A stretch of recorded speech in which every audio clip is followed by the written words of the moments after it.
मित्र लोकनि आइ शनि छै, अखने एलहुँ हेँ ड्यूटीसँ एलहुँ हेँ घरपर छी और गर्मी बड्ड छै।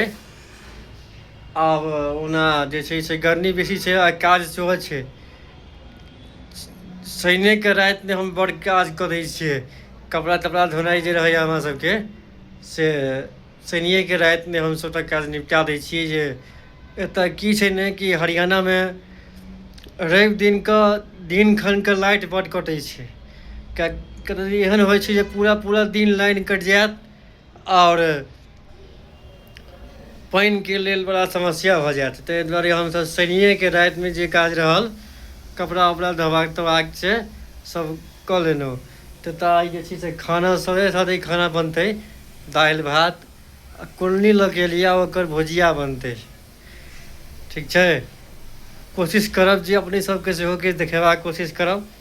ओना आइ काज सब बड्डे छै, जा रहल छी जे छै से आब कपड़ा तपड़ा सेहो धोएतै, खाना ताना सेहो दालि भात चढ़ा दै छियै।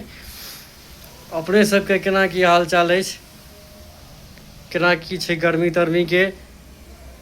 और बहुत गोटेके शनि रविके छुट्टी सेहो होइ छै। शनिके छुट्टी किनका सबके अछि, रविके तऽ छुट्टी बहुतेके होइ छै, हमरो होइए, लेकिन शनिके बहुत कम लोकके छुट्टी होइ छै। तऽ हमर जे वीडियो देखै छी अपने सब कतऽसँ देख रहल छी, कोन कोन गामसँ देख रहल छी से कमेंट बॉक्समे जरूर बताएब। और किनका सबके शनि दिनके छुट्टी होइत अछि ऑफिसमे से कमेंट जरूर करब अपने लोकनि। जय मिथिला, जय मैथिली।